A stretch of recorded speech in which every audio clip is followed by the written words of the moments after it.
Hello anime fan, welcome back to What If Animes 2.0. So in this video you gonna see, what if Naruto was executed by Konoha and returned as an immortal vampire? This is part 1. And if you want more, then hit that like button and don't forget to subscribe. So let's getting the video, and do check out the author of the story. Alucard is looking around. He is in a white space, nothing but white. Where am I? Thought the Nosferatu. The last thing he remembered was his loss against the Major. Greetings, Count Dracula, or should I say Alucard? Looked up and saw a purple humanoid with white hair. Between his hair are two blood-red horns, and between his teeth was a dagger. The humanoid was clothed in a white robe. He looked intimidating for a normal person, but Alucard was everything but normal. He just said, "I have gone by many names, chose one you like." The figure just smirked, dagger still between his teeth. What about Naruto Uzumaki? Alucard's eyes just widened, and he then got a look full of regret. He's dead together with the love of his life. Alucard then just remembered the life of the person he once was, but wanted to forget. He remembered his life before and after the academy, his so-called friendship with Iruka, his graduation, his team, the mission to Wave, the Chunin exams, his time with his so-called family, Jiraiya and Tsunade, his rescue mission, and the after effects. Flashback. Just a few meters and we're there. Sasuke said the bloodied form known as Naruto Uzumaki. He was shirtless. On his left above the heart was a big hole that was already closing up.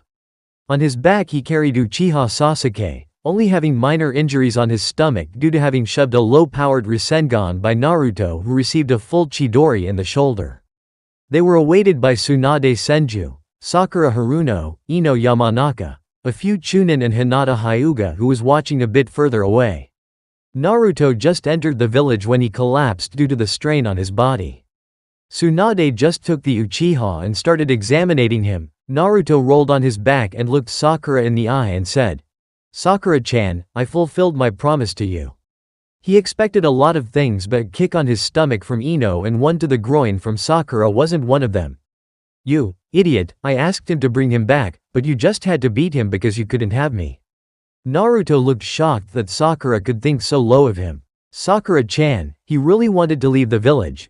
But before he continued, he was kicked in the face by Ino, who said, "Shut up, like Sasuke-kun wouldn't do something like that. It's just that you're jealous of him, you demon." Naruto's eyes widened. He was about to say something, but he then got a punch from Tsunade, full strength. Naruto doubled over, coughing blood. He then looked at Tsunade and asked, "Why?" Tsunade just glared at him. "You know why? You killed Kushina-chan. She was like a daughter to me, you filthy demon. Now for severely injuring a leaf nin, you are going to be executed, Anbu." With that he was carried off. End of flashback. After he was locked, his friends came to visit him. It wasn't a friendly visit, they came to torture him. Shino had his bugs eat him. Akamaru peed his acidic pee in his eyes. Neji placed a Jukin palm, thrust him in the gut. The rest of the Rookie 9 and Team 9 gave him an old-fashioned beating. They then left. Naruto still had some fight in him left, but that changed when he saw Iruka with a sneer on his face. Flashback. How does it feel to be tricked? Kyuubi, do you really think that we couldn't see you for what you truly are? Naruto was shocked that even Iruka, the first person who saw him for him, thought that he was the Kyuubi. His glazed to a dark blue instead of the cerulean. His head hung down. Iruka looked at him, gave him a kick, and said, "This is for my parents. You never were a student of mine." And with that he left. After a while he heard the gate to his cell opening again. He didn't look up, thinking it is another one who would hurt him. The noise stopped in front of him. He then heard the opening of a jar, probably an acid or a salve to restore his wounds so they can then torture him even more. Then a hand started to rub a gel on one of his wounds. It was a soft one, that's for sure. Naruto wondered what the gel did. It didn't hurt, so it wasn't an acid, instead it numbed the pain. When he looked up he saw two lavender eyes full of tears. "Hinata, what are you doing here?" he said with a bit of surprise. Hinata just stopped to rub the salve on his wound and went to another one and restarted the process. "I can't heal your wounds, because they will just reopen. I can only stop the pain. I'm sorry, I can't do more, Naruto-kun." Naruto just said in defeat. "Hinata-chan, why don't you hurt me? I'm just a monster." "No. You aren't a monster. You're Uzumaki Naruto, container of the Kyuubi, the most surprising ninja in Konoha." You're also the man who I fell in love with," she said with determination. Naruto's eyes regained life and they became cerulean again. "Hinata-chan, could you please do the wound on my cheek?" When Hinata heard the question she began to blush immediately, but she complied nonetheless. Naruto on the other hand was enjoying the feeling of her hand on his cheek. He then asked, "Hinata-chan, could you bring your face a bit closer?" She did again, and before she could ask why, Naruto leaned forward and gave her a kiss on the lips. "Thank you, Hinata-chan. Thanks to you I know that my life was not in vain, thank you." Hinata became red in the face, but then she began to cry. "Hinata-chan, don't cry, I like it more when you smile." Hinata then rubbed her tears away and gave him a beautiful smile. Naruto then returned one of his rare true smile and said softly, "Hinata-chan, I will return to you one day. That's a promise longer than a lifetime, believe it. Now go before guards find us." And with she left before giving one last glance. End of flashback. Other people came with the intention to get a piece of the demon. They each tortured him in a different way. That continued until the day of the execution. Flashback, Tsunade looked at the form of Uzumaki Naruto. His pants were the only clothes he had left, they were red due to the blood. His entire body was full of scars, cuts, bruises and other wounds. On his chest were the words, Kyuubi, and Demon, carved. His hair was a dirty blonde with red. On his face where the whisker marks were 6 scars.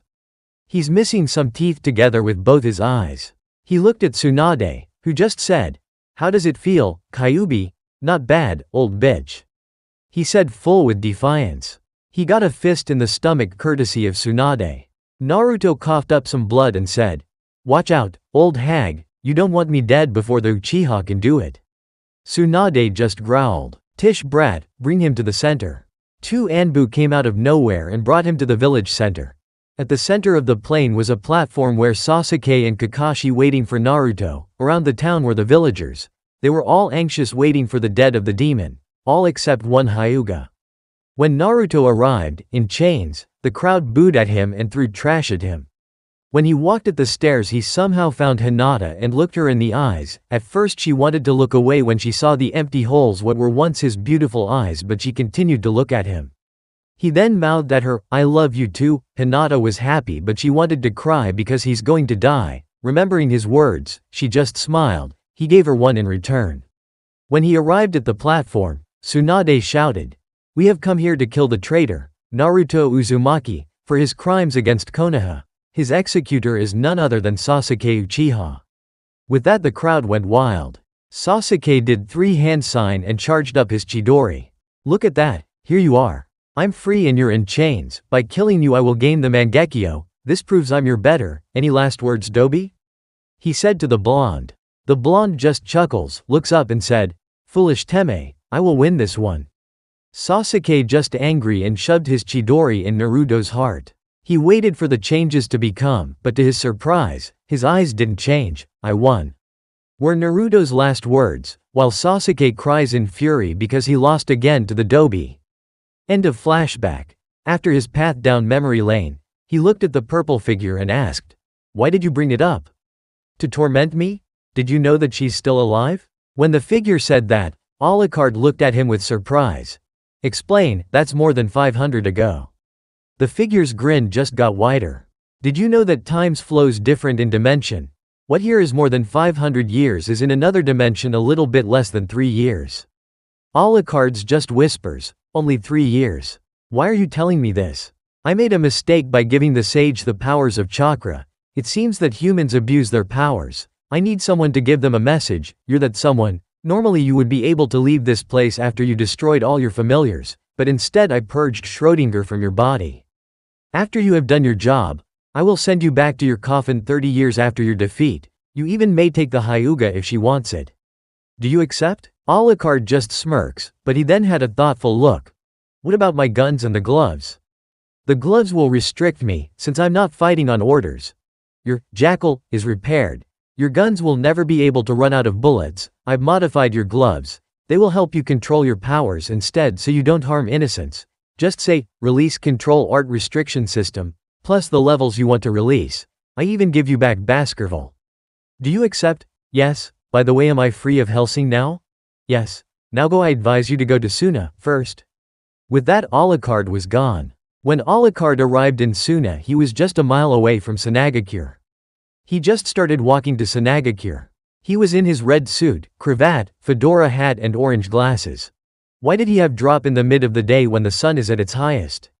When he was at the gates he was halted by Tamari. She hasn't changed much at all in his eyes. She said with a demanding voice, "Who are you and what is your business here?" Alucard just smirked and said, "My name is Alucard and I'm here to visit an old friend of mine named Sabaku no Gara." Asuna Chunin just said, "What do you want with our cage?" Alucard's smirk got wider and said, "Oh, he made cage all right, that's impressive, I have to give my congratulations." Tamari then interrupted him. "He isn't here at the moment. He's kidnapped by 2 members of the Akatsuki." Alucard frowned and commanded one of the Chunin, "You, get me something that has his smell, now." The Chunin looked at Tamari with hesitation, she just nodded and he left. "By the way, are those Akatsuki strong?" asked the Nosferatu. "Incredible strong," said Tamari while nodding. Alucard just said, "Good." It was then that a male voice butted in. They may be strong for the likes of you, but for an elite like me they're nothing." The voice belonged to none other than Sasuke Uchiha. He was here with Sakura, Kakashi and with a black-haired nin, Sai. Alucard wanted to kill him but now wasn't the time. "Silence, the adults are talking," he said dismissingly. Sasuke, who was furious by the comment, was then supported by Sakura. "You shouldn't be talking like that to Sasuke-kun. He's head of the Uchiha clan. I couldn't care less if you're in a clan or not." Sasuke was about to retort but a Chunin arrived with a gourd made of sand. "This is Kage-sama's gourd as he requested," said the Chunin as he set the gourd down. Alucard just walked up to the gourd and sniffed it. "Ah, what a delightful smell." This surprised Tamari and the Chunin. Gaara's gourd smelled of blood. What kind of man would find the smell of blood delightful? Thought Tamari. "Well, it was nice meeting you, Suna Nin, but I have a friend to save. Goodbye." He then dissolved in a group of bats and followed a trail he picked up. "Sensei, did he just become a group of bats?" asked Sakura, but instead of Kakashi answering it was Sai. "Not necessarily, it could be Genjutsu followed by a Shunsen. But that takes a lot of skill to do, so either he has an unknown Kekkei Genkei or he is very skilled. Either way he's dangerous." "You're exaggerating, didn't you see how he clothed? He's not a shinobi, he didn't even have a forehead protector," said Sakura, but then Kakashi intervened. "Sai is right. He's dangerous, but he also implied that he can find someone with his smell. The sample he used was Gaara's sand, but since that the smell is mixed with the smell of his other victims means he has an incredible smell surpassing even the Inuzuka, so I guess it's a Kekkei Genkei." Tamari-san, who was he? Tamari just said, "I don't know, his name was Alucard, he said he was a friend of him. I didn't know that that freak had friends," said Sasuke. Tamari glared at him and said, "Come, I will bring you to my brother who fought one of the Akatsuki." The team followed her in the village, but Kakashi had his mind on Alucard. "He definitely showed some hostility, or at least resentment at us. I wonder why." While Team 7 was busy in Suna, Alucard flew through the air towards Gaara in bat form. His mind on Konoha. "I really wanted to tear that piece of shit apart, but that will only bring unnecessary attention to me. I will have to think this through or I will end like 100 years ago. Stripped of my power and a slave to the Hellsing family. It has been a long time since I've used tactics, I probably am a bit rusty." While he was thinking on his plan to destroy Konoha, he arrived at an obstacle, namely a boulder with a piece of paper on it. When he arrived it was nighttime. He shifted into his normal form, looked at the boulder and said, "Open sesame." When the boulder didn't move, he phased slipped through the boulder. When he was fully formed he looked at the scene. A giant statue, with many eyes which on the fingers 9 people, 7 ethereal, 2 solid. They apparently didn't notice him. In the air was Gaara suspended in some kind of energy, probably chakra. He then stepped to the 9 people, announcing his presence to them. One of the people, he apparently had ringed eyes, spoke. "It seems that we were followed. The ritual will have to wait until he has been eliminated. Deidara, Sasori, kill him." With that the 7 figures and the statue disappeared and Gaara fell on the ground. "It looks we will have some fun before we start the extraction," said the blonde bomber. Sasori looked at him and said, "Deidara, be careful, I don't get a reading on his chakra. Alucard just pulled out his guns and took a stance. Deidara put his hands in the satchels beside him and Sasori started the battle by sending his metal tail forward. Alucard just aimed his castle and fired 6 shots. 3 hit the tail, rendering it out of balance. The other 3 hit the was on the back, bludgeoning the wood but not completely piercing it. Alucard was about to shoot Sasori, but then he noticed 2 birds coming at him. He just shot them with his jackal, forcing them to explode prematurely. Sasori used the given time and shoot a volley of senbon at him. Alucard didn't bother to dodge. He just aimed his jackal at Sasori and shot at the puppeteer. When the bullets hit the puppet armor, it broke the puppet and the puppeteer quickly left the puppet. It's a long time since Hariko has been destroyed, but it's over. Some of the senbon have hit your vitals, and even if it didn't, the poison will kill you. Alucard responded by chuckling and then by laughing maniacally. What's so funny? Asked Deidara. I'm just happy that they're still idiots like you. Did you really think that some needles and poison will kill me? Then the senbon left Alucard's body with no wounds to show afterwards. Come on, the night is still young, let's have some fun together, said Alucard, excited by having a good fight ahead. It seems I have no choice, I will have to use this. And with that, Sasori took out a scroll and out of it came a puppet. He had black hair and was dressed in a black. I haven't used the sandame in a long time. A black substance started to ooze out of the puppet's mouth.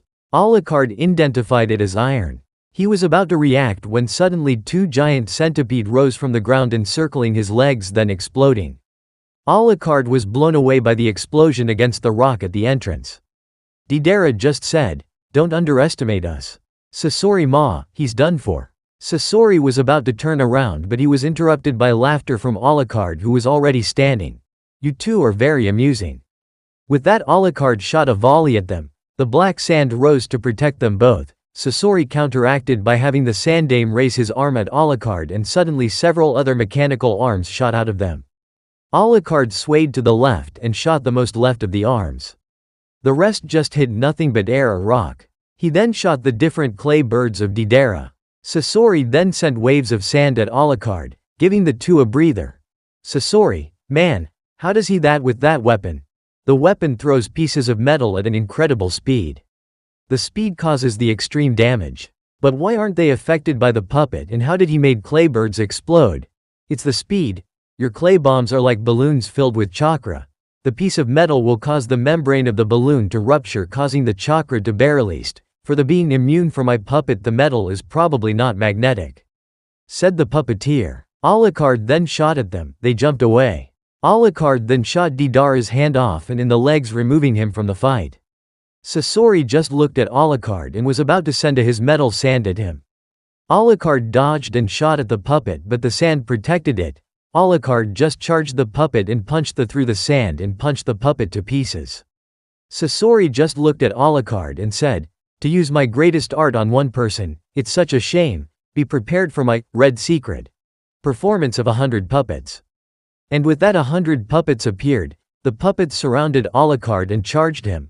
Alucard shot as many as he could with his gun as he could. When they're close, he sheaths his guns and started to use hand-to-hand combat. In the end, it became a battle of attrition. Alucard destroyed puppet after puppet, but with less puppets. Sasori could give each puppet more attention, making them to kill. The puppets cut him with their weapons, but they healed immediately. In the end, Alucard destroyed the last puppet. Then Alucard walked to him. "It was a great fight, Sasori, but in the end you just weren't strong enough." He took out his jackal, but then he had to evade a jet of flames. He then looked at Sasori and saw a tube out of his arm. "So you made yourself a living puppet?" said Alucard. Sasori just said, "Yes, I made myself a puppet, making me eternal, and with this body I will kill you." Alucard reported with, "You fool, there's no such thing as eternal, and you can't kill me, because only human can kill monsters." And with that he shot Sasori in the heart. "How? I smelled it. It seems my art will be lost." These were the last words of Sasori off the red sands.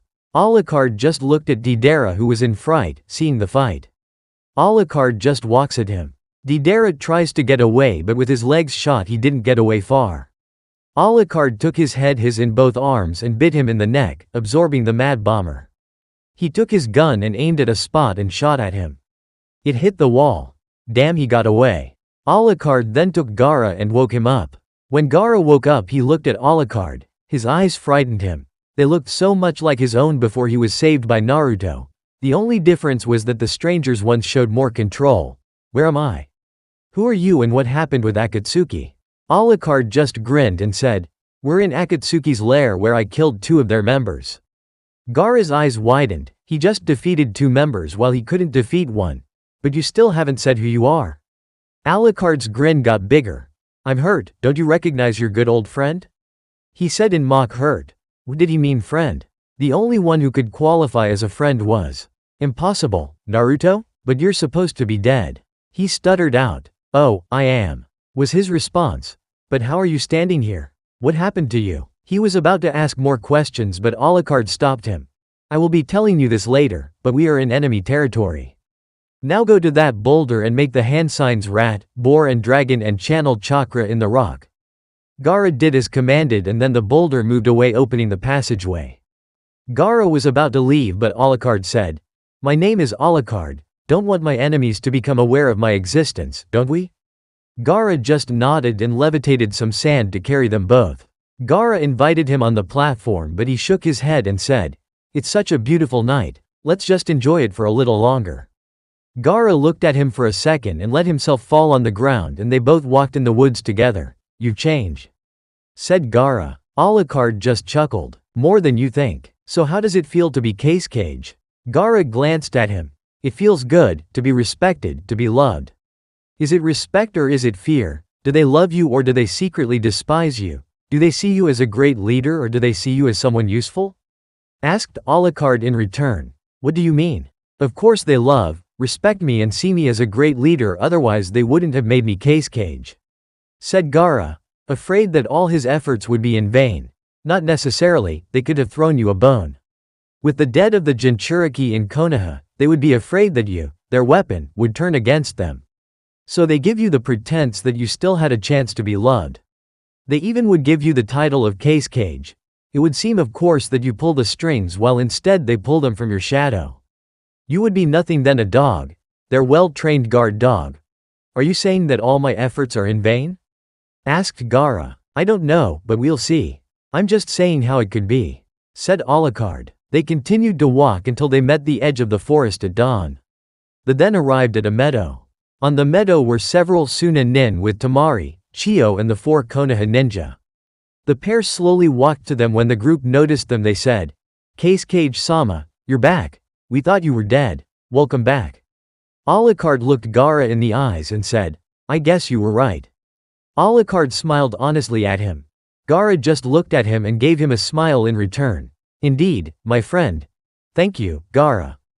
Gaara then looked at Alucard confused. For what? He asked. Alucard just said, for fulfilling my dream. Temari, why are Konoha nin here? Asked Gaara. We hired them to help with us rescuing you. I'm sorry if it disturbs you, said Temari, a bit nervous knowing Gaara disliked Konoha since the death of Naruto. It's not a bother, but since I'm safe, we still have a use for them. Intervened Alucard. What is that? Asked Gaara. Well, you need to be escorted while the Suna nin raid the Akatsuki base for information on them.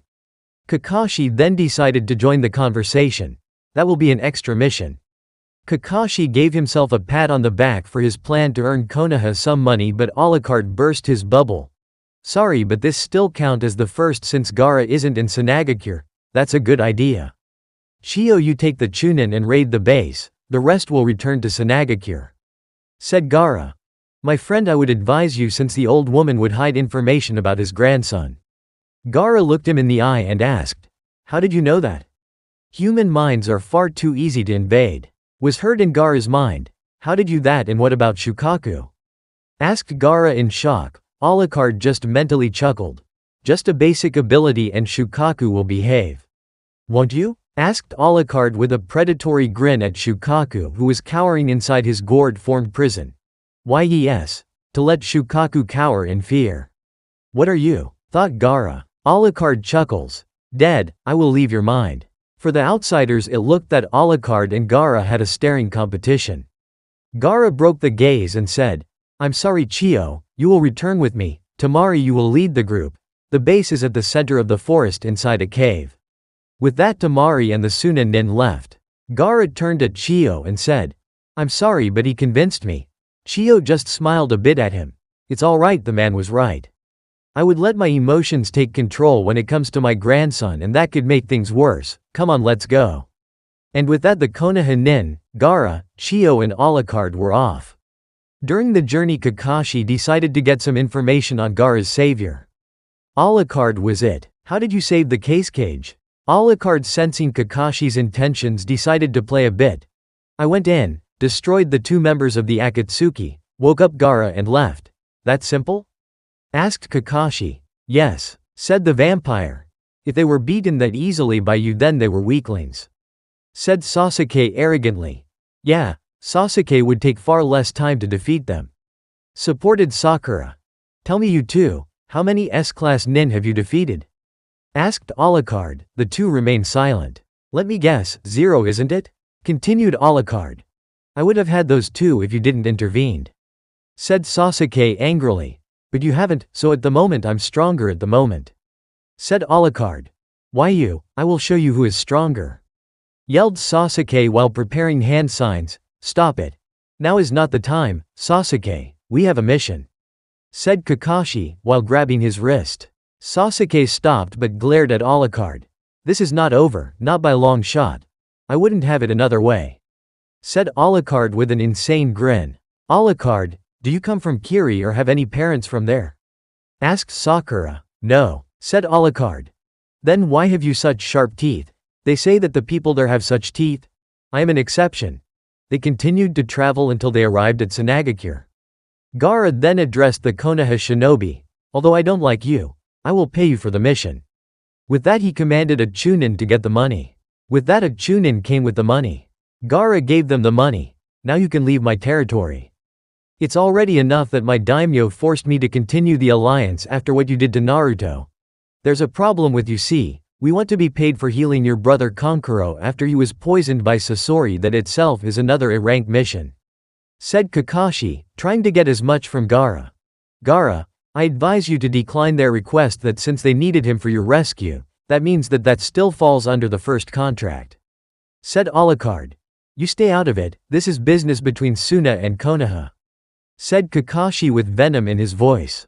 But that doesn't mean that he isn't right, so I will not pay for it. In fact, I should demand payment for the use of our greenhouse, but I will let it slide, since we're not as stingy as you.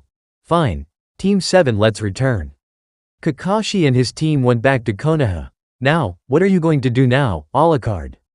Asked Gaara. First I am going to need information, then I will plan my next move. Said Alucard. Then can I offer you a place to stay in my home? Asked Gaara. I am fine with that. Said Alucard. Gaara walked towards his office. The populace greeted him with a smile. Alucard just wandered around the town. After a while he decided that it was enough and went towards the case cage tower. At the tower he was greeted by Tamari. Alucard-san, I would like you to come to the tower for my report. There are some things that doesn't seem right, maybe you can help me with them. Together they walked to Gaara's office. Tamari knocked on the door. Come in, said Gaara. When they entered Gaara's office, Kankuro was by his side. When he saw Alucard, he was a bit intimidated, but he didn't let it show. Tamari, who is this guy? Tamari was about to respond, but Gaara beat him to it. He's an old friend of mine. He saved me from the Akatsuki, defeated 2 members. Kankuro paled when he hears that. So you defeated Sasori of the Red Sands? Alucard just added. And Deidara the Mad Bomber. Kankuro paled even more. So Tamari, do you have found something in the cave? Yes, we found a lot of puppets in the room, but there were some abnormalities. Like what? Asked Gaara. The first thing were pieces of silver, also pieces of a gold alloy. They were all around the cave and some were even found in the puppets. I suppose they had to do something with Alucard's abilities. She then showed them a bullet and looked at Alucard. Am I right? Alucard just nodded. The other strange thing was that the only part of the 2 was an arm. I don't know where the rest of the bodies are. Alucard, do you know something about it? Yes, Sasori's body should be with the puppets and I disposed off Deidara's body. Kankuro just looked at Alucard. What do you mean with the puppets? He made himself a human puppet. The only human part of him was a purple round container. He also made the Sandaime case cage a puppet. The three looked at Alucard with wide eyes. Gaara was the first to return his bearings. I will label this as a kinjutsu. It's just immoral. Kankuro was about to protest, but he then thought about it and remained quiet. Gaara then continued. Is that all, Tamari? Yes, Gaara. He then aimed his attention at Alucard while making a sound barrier from sand. You owe me an explanation, Naruto. The two siblings looked at Alucard in shock. What? They yelled. You look like you're seeing a ghost. Said Alucard calmly. How did you survive? Asked Tamari. I didn't. Huh, how is that possible? Asked Kankuro. Simple, I'm dead. Seeing that is it going to be a long conversation. Gaara, could you do me a favor and get me a blood pack or two? Said Alucard. Gaara made 3 chairs of sand. Alucard, Tamari and Kankuro sat down on the chairs. Fine, now tell me what happened at your execution. I'm not quite sure. I think that after my death, I was being dragged inside a new body with my memories sealed, but during an event, the rape, I regained them. Explained the Nosferatu. What was that event? Asked Tamari. It's a personal one. Said Alucard. They were talking, but then a sand clone of Gaara came in with a blood pack. Alucard just conjured a glass out of nowhere. The trio just stared at Alucard. He then took the blood pack from the clone. He ripped the corner of the pack and poured his glass full with blood. He placed his glass on the table, took a rubber band out of his coat and tied the blood pack stuck. He placed the blood pack on the table and took the glass and stirred it. He then took a sniff of the wine and took a sip. A male, 55 years old with blood group AB positive, not bad. A strong, well-aged flavor. The three still looked dumbfounded at Alucard. Alucard noticed it. Where were my manners? Do you want some as well? The three snapped out of it. Gaara was the first to respond. Sorry, but we had to decline. Tamari was shocked by the polite response of his brother. Gaara, how do you allow him to do such things? He's drinking human blood, that's just wrong. Gaara just remained impassive. As I see it, he's not completely human, so he's eating like a normal person is eating food. It's just wrong, can't he just drink animal blood? Muttered Tamari, knowing his brother was right. Animals can't sustain us, it would only slow down the rate we degenerate. Do you still have more questions? Asked Alucard. Yes, what are you? Was the question from Kankuro. I'm a vampire, a child of the night. And vampires drink human blood to sustain themselves? Alucard just nodded. Do you have other powers? Asked Gaara. I can't tell them all, since we can't be sure that we aren't overheard, but let me tell this.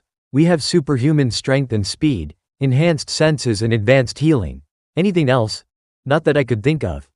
With that, Gaara let the sand barrier fall. Tamari just wanted to leave quickly. But Kankuro asked Alucard something. Since you drink blood like we eat food, do you have a favorite flavor? Alucard smirked and said, I do love female virgins and blondes, just leaves such a refined aftertaste. Tamari paled and left the room as quickly as she could. Kankuro left the room, leaving only Gaara and Alucard. That was a mean thing to do, Alucard. I seriously meant everything. Gaara then aimed some killer intent at Alucard. You will leave my sister or any inhabitant of Sanagakure alone. Alucard just shrugged of the killer intent. I didn't had any intentions of the kind. With that, the killing intent was gone. So what are you going to do now? I don't know yet. Alucard wanted to leave, but a Chunin came in. Case Cage-sama, I have bad news. The Case Cage looked at the Chunin and said, go on. Konoha has invaded and took over Wave Country. Gaara's eyes widened. What? He was about to continue, but he was stopped by the laughter of Alucard. Gaara, I know what to do now, I'm going to Wave Country. Alucard was walking through the woods. He was at a clearing that served as part of the border between Suna and Konoha. He was then stopped by a ninja, judging by the headband on his forehead. Halt, who are you and what are your intentions? He was short and from the looks of it a genin. The genin had brown upstanding hair, wore a green jacket with gray pants and a blue scarf. Alucard recognized him as Konohamaru. He remembered how the boy denounced him as his Ni-san. Flashback. Dungeon before execution, Naruto was in his cell waiting for the next beating or session, whichever came first. Suddenly he received a fist in his gut, so another session. He thought. He noticed that the fist was small, so he deduced that the Sandame's law wasn't in effect anymore. He then looked up and saw the face of Konohamaru. Naruto's face remained impassive even when he saw the forms of Moegi and Udon. So you too, Konohamaru, Moegi, Udon? He was then slapped by Moegi. Shut it, demon. You are the reason why most of our family died, they died battling you, I hate you. She now was crying tears. Naruto didn't say anything. The trio just turned around and left. Konohamaru just took a last glance. With that they were gone. Flashback end, maybe they have changed their ways after 3 years, they did become older and hopefully smarter over the years. He then looked at Konohamaru's mind and saw that they haven't changed a bit. Oh, well guess not. Alucard then sent a mental command to the poor boy. The boy then tremblingly took a kunai out of his pouch. He brought the kunai to his neck, the trembling intensified. The knife then cut his skin. Konohamaru began sweating. He was about to slice further, but he was stopped by a gloved hand. The hand belonged to Ebisu. His attire hasn't changed at all since Alucard had last met him. He was accompanied by 2 other genin. They were Moegi and Udon. Honorable grandson, what are you doing and who is this guy? Asked Ebisu while looking warily at Alucard. Konohamaru looked at the ground. I don't know, I had this sudden urge to slit my throat, it was really strong, I couldn't resist it. Ebisu then glared at Alucard. That was a genjutsu, but instead of affecting the senses, he affected your desires directly. It means that he's a extremely skilled genjutsu user, so be careful, honorable grandson. Now who are you and what are your intentions? Alucard just smirks and said, I'm just a traveler passing by. Ebisu narrowed his eyes. Name? You may call me Alucard. Do you have any authorization to pass this border? Alucard didn't say anything. Then I'm afraid we can't let you pass. Come back in a few days, it's just that we have had a raid by Akatsuki, a week ago. Alucard just ignored him and started to walk towards Wave. He was then stopped by a kunai aimed at him courtesy of Ebisu. I will state it again, you're not allowed to pass this border, we will enforce even if we have to resort to violence. There was a silence between the two until an almost inaudible whisper was heard. Do you think that you can stop me? Ebisu just pushed his glasses up and said, I know, we can.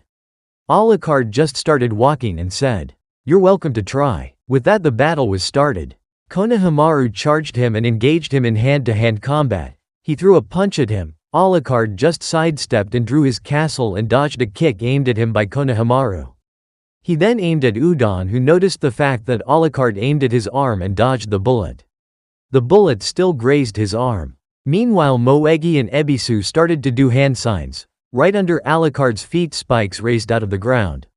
Alucard dodged them with ease by jumping backwards. Moegi used a genjutsu on him but it didn't work. Alucard just aimed at Udon again, who was drawing on the floor again. He rolled away, this time evading the bullet perfectly. At the same time Alucard aimed a punch at Konohamaru, who dodged by doing a backflip, placing him beside Ebisu. Moegi then asked a question. Ebisu-sensei, why did my genjutsu didn't affect him? Ebisu pushed up his glasses again and said, Moegi, don't forget he's a genjutsu user. He probably recognized your hand signs and dispelled genjutsu. Immediately, now switch to formation 2. This time Moegi drew 2 kunai. She charged and slashed at the vampire. Alucard just dodged and aimed at Udon again, who jumped away just in time.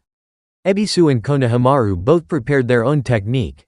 Earth style, Earth Dragon Bullet. With that several balls of mud were shot out of a dragon made of mud, at Alucard. Fire style, Fire Dragon Bullet.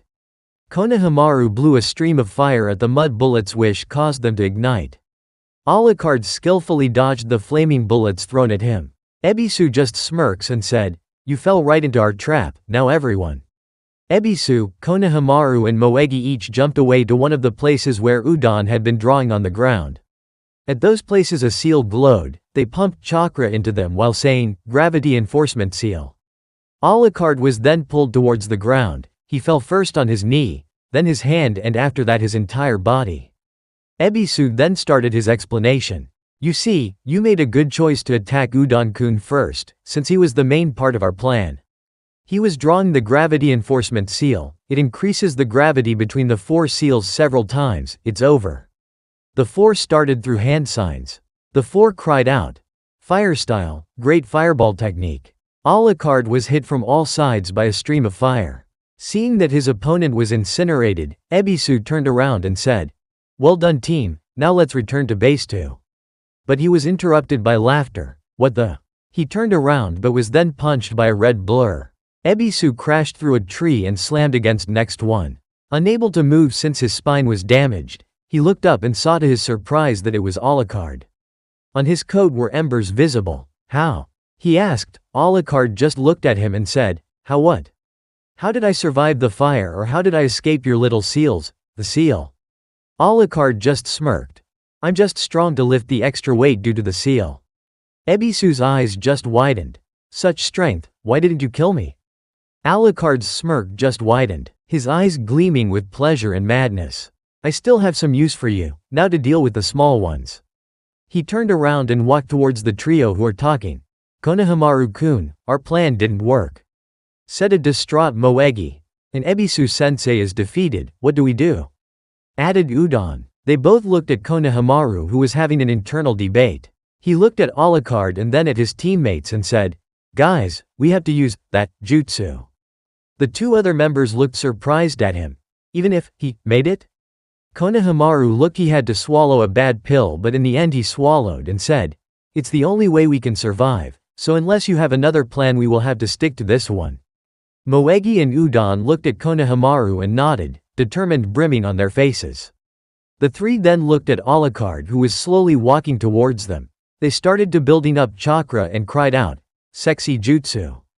The trio each transformed into a well-endowed female. They were all nude, their private parts covered by a wisp of smoke. Alucard didn't show any sign of stopping to the trio when Alucard was in front. He flashed his razor-sharp teeth. The trio transformed back and huddled together in fright. Konohamaru then asked a question. "How did you resist this jutsu?" "Nobody ever did." Alucard just laughed and then answered with a question.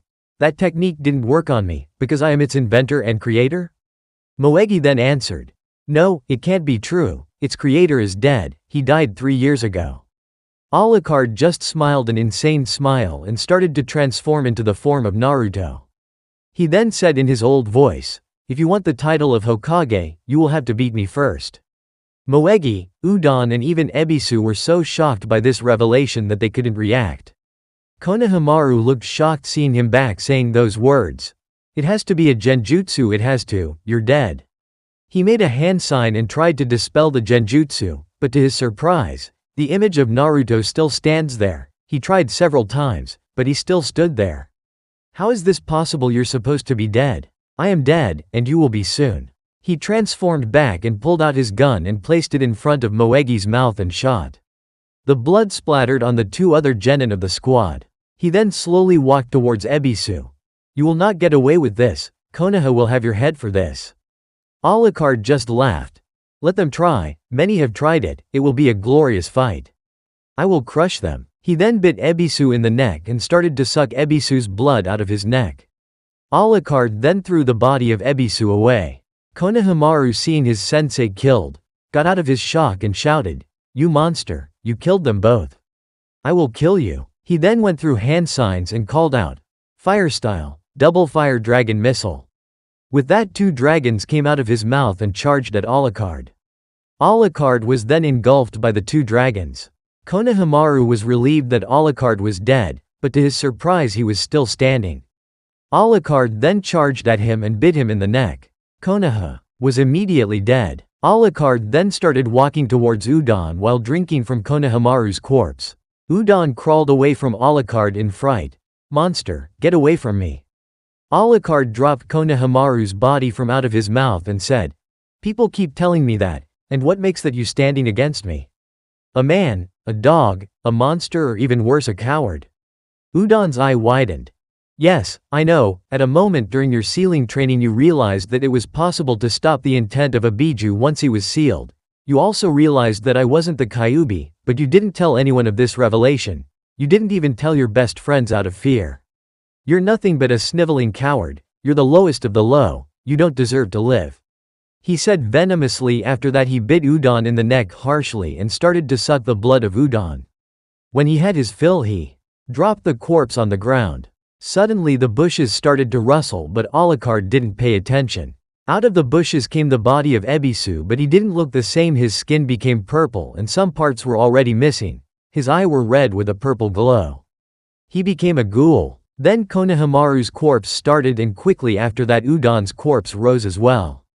Alucard just walked towards Wave and said, "Ghouls, follow me, we have a country to conquer." On a misty morning in Wave, the two eternal Chunin, Izumo and Kotetsu, were busy doing guard duty on the newly named Great Uchiha Bridge. The bridge was also redecorated with flags of Konoha and the clans of Konoha, especially the Uchiha clan. At the end of the bridge was a gate made of wood which was currently closed. The two Chunin were obliviously bored. And here I thought that conquering a nation would be at least a bit more fun. "Izumo, wanna play a game?" "Alright, what game should we play?" asked Kotetsu. They both thought about it, but before they could come up with something they heard a smooth from the mist. "What about catch?" Before they could answer, kunai came flaying at them. One hit Izumo in the shoulder and another one hit Kotetsu in the stomach. The rest just missed. They then looked up and they both saw Alucard without his hat and glasses coming at them. "It seems that my ghouls can't throw that well, but still enough for the task at hand. And what about you two? You were supposed to catch them. Didn't you want to play?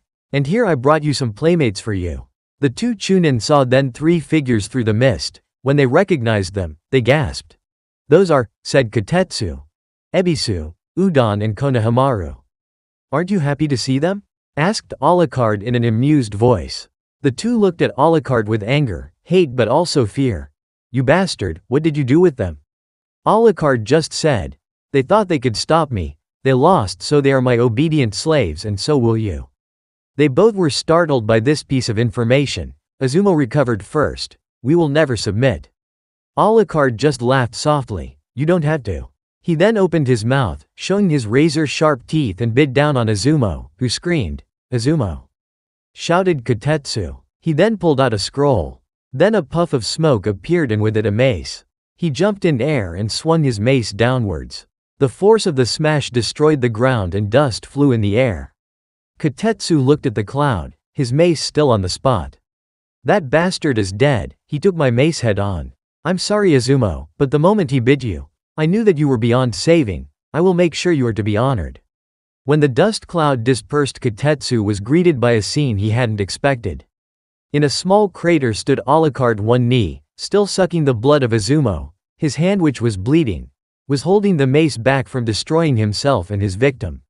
Alucard then stood up, lifting the mace in air. Kotetsu was forced to release his mace. Alucard then threw it away. Kotetsu then took out a single-edged, oversized, curved kunai. He then charged Alucard, who just waited. Just before Kotetsu was about to strike him down, he caught the kunai in his hand. "I caught you." With that, Alucard bit down on his trapped opponent. He screamed before he went down. Alucard then walked towards the gate and kicked it. The gate broke down under the power of the kick and flew open, revealing the capital of Wave, the only place worth conquering in Wave. Free of the tyrant Gato, it had the resources to grow, so in 3 years it tripled in size. What once were buildings of wood are now buildings made of stone. The streets were also made of stone instead of the mud and dirt it once was. At the sides of the streets were lanterns illuminating the city at night. At the center was an enormous bazaar. Around the capital was a wall protecting the village from bandits or other attackers. Alucard's vampiric eyes even determined an old-fashioned theater in the same style as one out of London in the 16th century on the other side of the city behind the wall. At another edge of the capital you could find a large haven. The only thing that was missing were people. There wasn't a single person in the vicinity. Alucard extended his senses and found a mass of people at the bazaar and few people scattered around the city in groups of 4. It seems that the people are being gathered. This makes it easier to fight. "Ghouls, one of you will stay guard here. Of the rest, half you will go left, the other half will go right. Kill everyone wearing a forehead protector and turn them in ghouls. Half of the ghouls that are turned will guard that part of the edge of city. When the groups reach each other, wait for new orders." His eyes glowed, then intensified for a moment. The ghouls then started to split up and march in their respective direction. Alucard then started walking towards the bazaar. Meanwhile, the commanders of the invasion force were waiting in the city hall for their speech to the people wave. The commanders were Tenten, Neji, Lee and Shikamaru. They all managed to get promoted to Chunin and Neji even became Junin. They didn't change much over the years, they just became older and changed their clothes. Shippuden, Lee was as usual restless. Yash, we've conquered those unyouthful demon worshippers.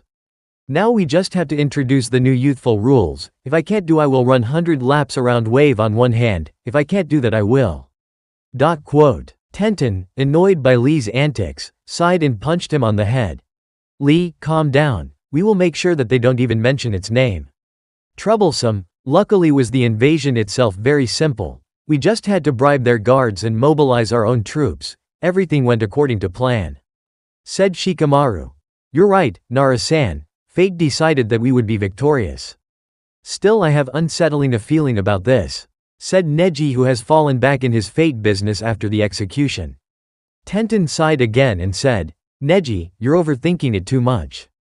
Everything is alright, you're probably. Neji was about to continue, but he was then interrupted by a call coming from one of the guards via the radio system.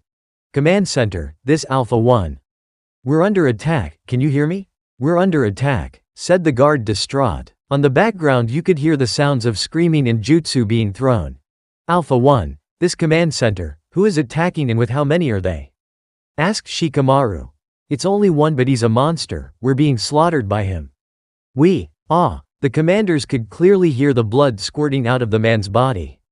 They could even hear Alucard sucking the blood out of the ninja's body. Neji, what's the situation? Asked Shikamaru, taking his role as commander. Neji activated his Byakugan and searched the entire capital.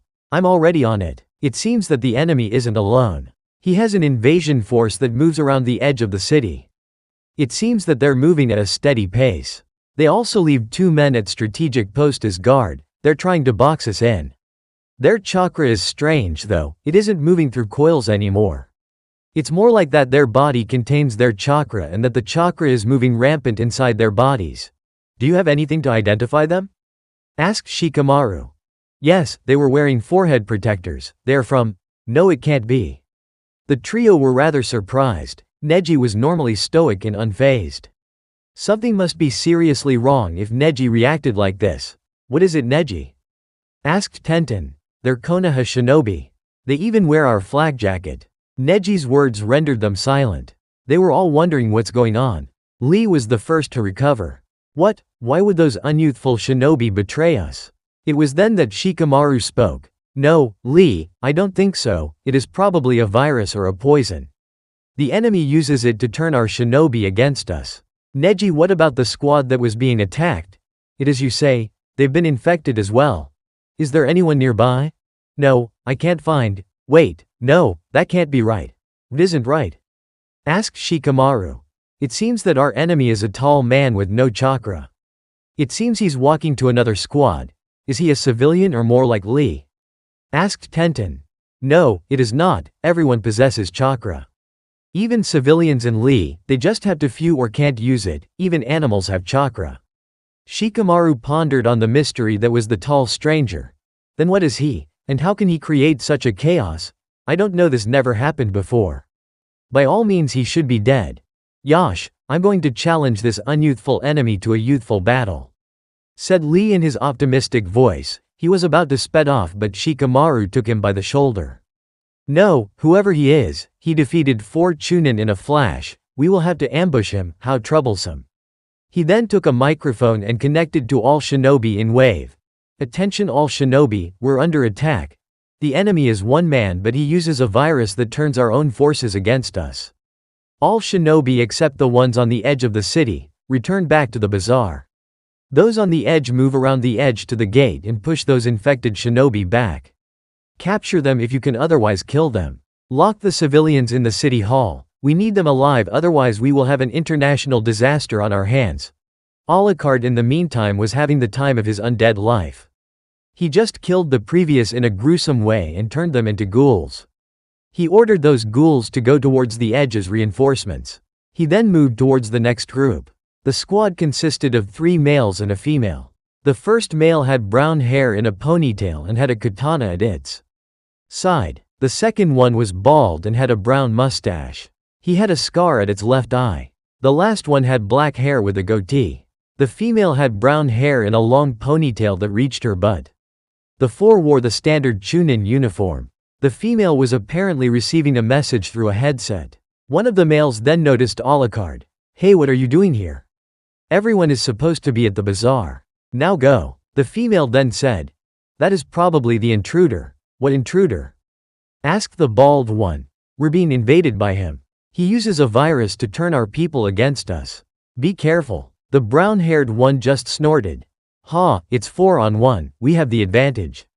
Watch and learn." He then charged Alucard with his katana. He tried to cut him diagonally.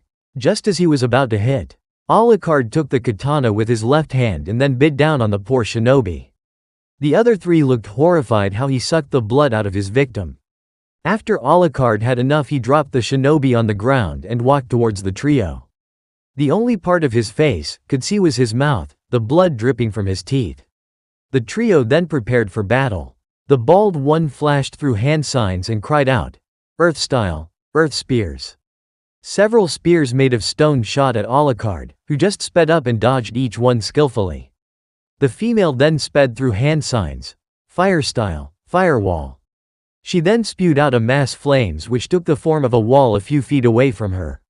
Alucard just continued charging through her flame wall. He then bit the goateed shinobi in the neck, and with a show of immense strength he swung the shinobi in an horizontal arc, hitting the other two, stunning them. He dropped the shinobi and quickly bit down on the last male. The female just crawled away from the man who slaughtered her squad. Alucard slowly walked towards her, his eyes glowing red. He then took her neck with his gloved hand and tilted her in the air. He then licked a bit of blood that seeped from the corner of her mouth due to her most recent hit. "A virgin, lucky me, I'm going to enjoy this." The female widened her eyes and her cheeks reddened a bit. She then said in a voice full of fear but with surprisingly a bit of lust, You're going to rape me?" Alucard just chuckled. "Why would I do that?" He then pierced her breast, hitting her lung using his hand. The female spewed out blood. Alucard dropped her on the street and placed himself on his hands and knees. He then started lapping up the blood that fell on the paved street with his tongue. The kunoichi was still alive, but she was clearly suffering judging from the sounds she made. Alucard just continued lapping up the blood. He even ignored the ghouls who were waiting for orders. "Neji, what did you see?" asked Shikamaru, who has already prepared the ambush. They were standing in a street of the bazaar. Normally the street would be filled with shops, but today there weren't any, giving them the extra space needed for battle. Around them were 15 shinobi. Standing guard. He apparently has enhanced strength, speed and durability. His taijutsu is incredible, unorthodox. "What do you mean with unorthodox, Neji?" asked Shikamaru. He bit down on the neck of his opponent and swung him against his other opponent. The trio obviously were surprised by the brutality of their enemy. Lee then commented, "How unyouthful, it's not all. He also is a cannibal and has a taste for female virgins," added Neji. Out of all the information they got, this was the most disturbing one. Shikamaru, Lee and Tenten became a big green. When Tenten comprehended the female virgin comment, she became red with anger. "What?" growled Tenten. "What an unyouthful behavior." Yes, he licked a bit of blood from the female. He then determined that she was a virgin and proclaimed that he was lucky and that he was going to enjoy it. "Did he rape her?" asked Tenten in distraught. The others didn't fault her. Even the most battle-hardened kunoichi feared rape. No, instead he pierced her chest with his hand and started to lap up her blood. He's still doing it, by the way. The female is still alive, but not for long, judging from the amount of blood lost. "I'm going to kill that bastard," growled Tenten, feeling sympathy for the fallen female.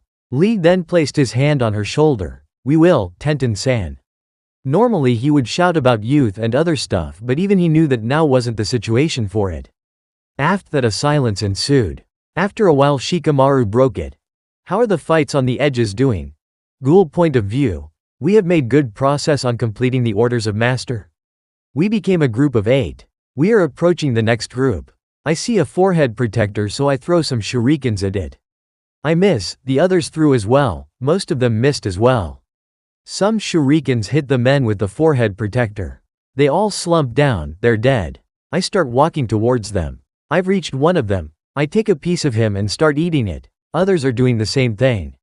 The dead men then started to change, becoming one of us, servants of Master.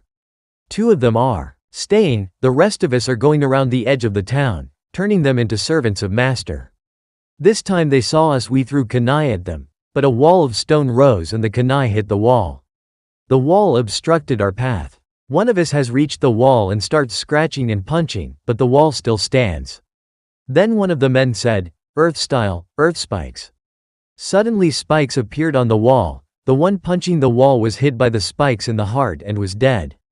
It did not matter. We continued to charge the forehead protector's wearers. One of the men jumped in the air over the wall and shot a ball of fire at us while saying, "Fire style, great fireball."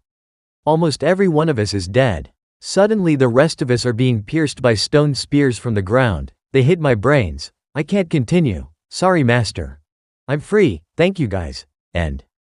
It seems that the infected have been killed by the opposition. Their transformation made them lose their ability to use chakra. It also released their speed and intelligence. Reported Neji. Shikamaru then sent his troops to sweep out the rest of the city. Why did he send them to their doom?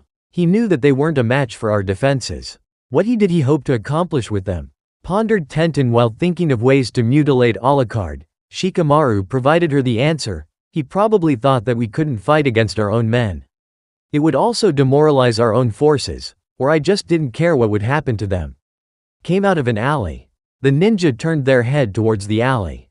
In that alley appeared 2 blood-red eyes. Alucard then stepped out of the alley, showing himself to the ninja. Shikamaru stepped forward and addressed the ancient vampire. "Who are you and what do you hope to gain by this?" Alucard just placed an amusing smirk.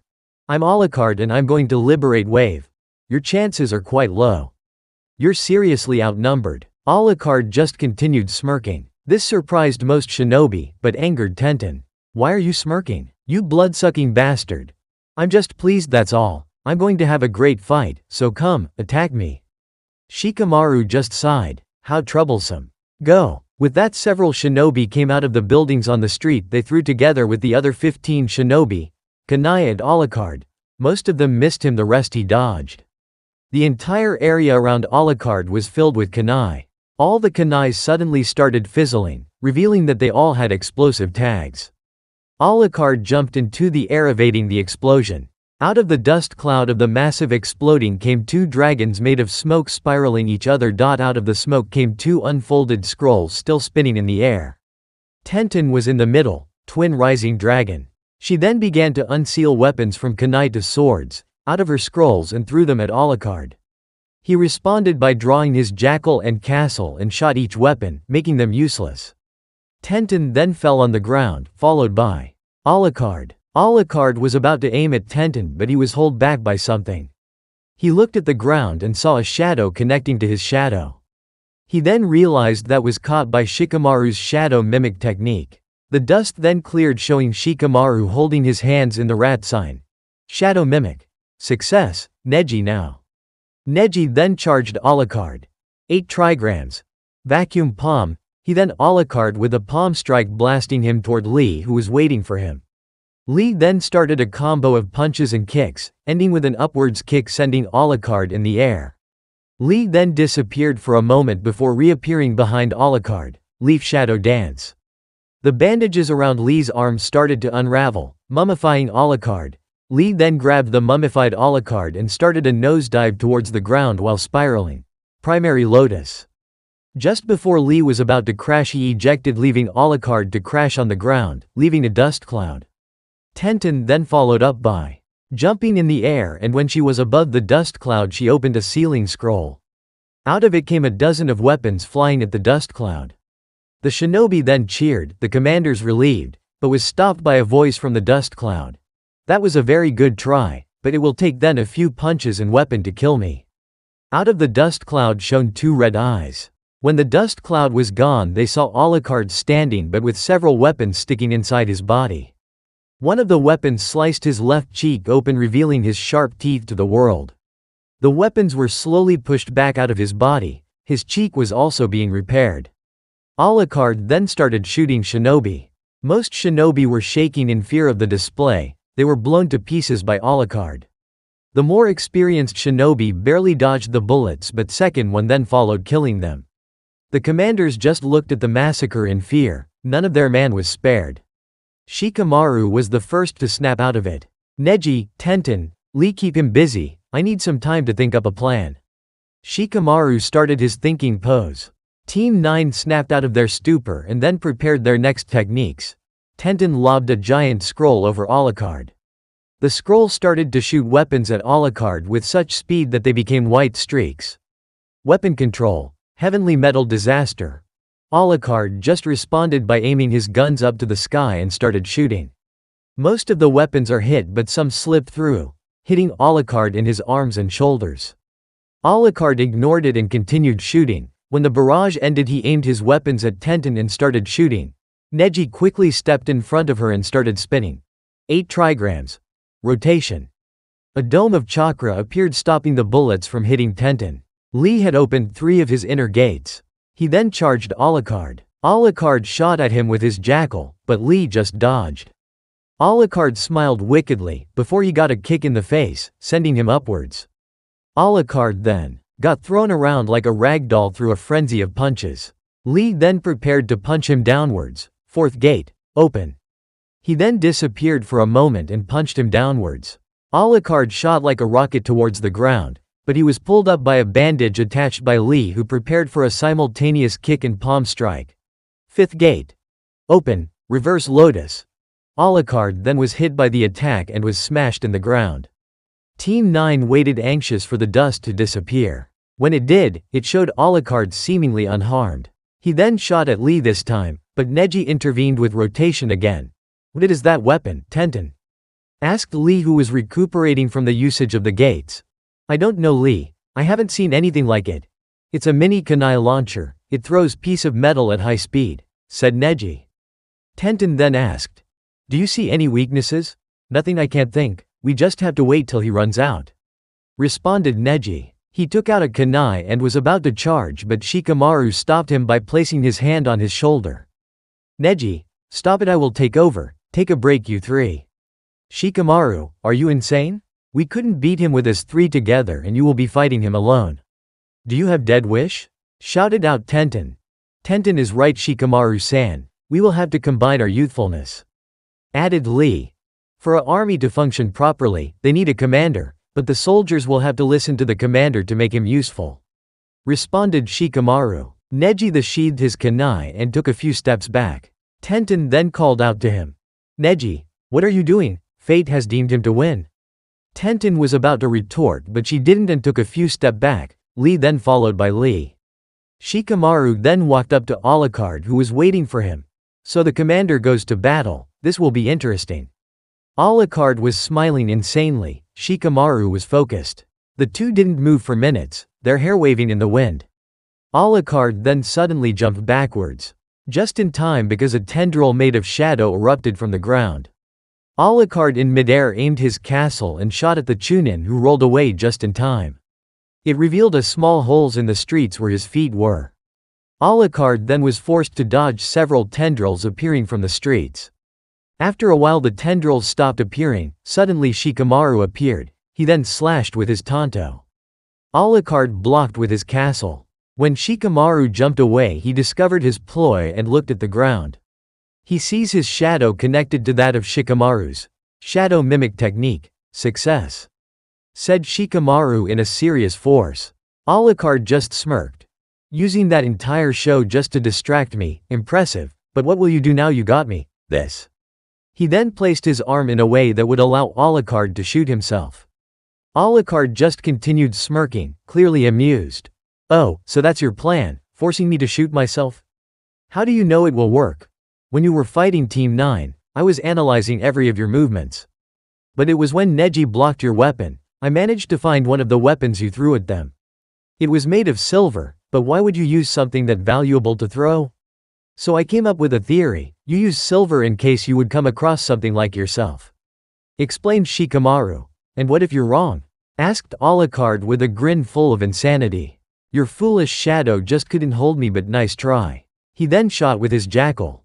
The bullets were then stopped by a blade. The blade was a broadsword in the form oversized butcher knife with a hole at the top and a half one at the bottom. It was Kabikirabocho. The blade was beginning to crack due to the force of the bullets. The sword was held by Tenten. When Alucard saw Kabikirabocho, his mood dropped immediately. "That sword doesn't belong to you," said Alucard, his discontentment audible. "I found it, so it's mine. It's not my fault no one bothered to take it," answered Tenten. "The sword of a man shouldn't be in the hands of a dog." "Shut up, I'm worthy of this blade," she said with a bit of fury by being compared to a dog. "Then prove it, repair the blade right now," commanded the vampire in a stern voice. Tenten was startled by it. "But I don't have the tools right now." She then got a punch in the stomach so fast that she couldn't react to it. She lost her grip on the sword because the shock. Tenten was blown several feet away.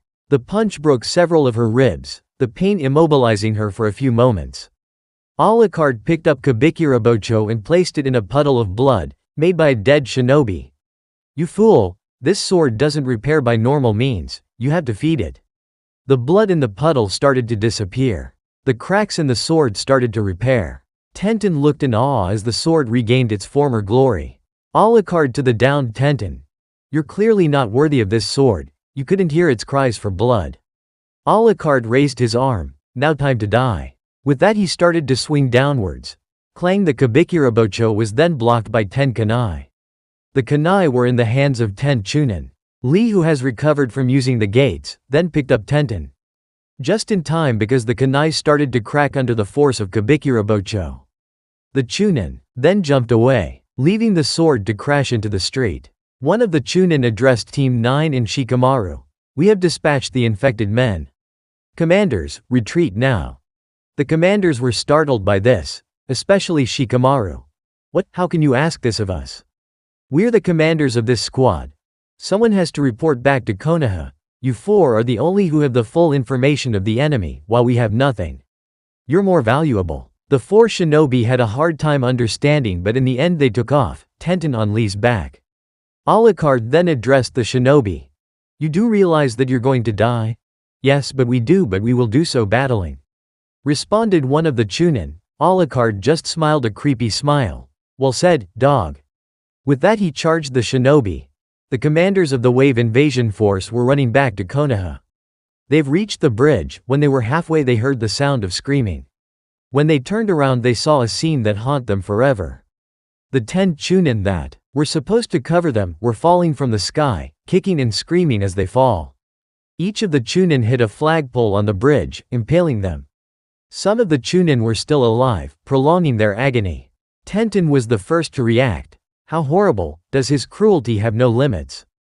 Shikamaru then said, "We will have revenge, I will make sure of it, but we will have to retreat for now."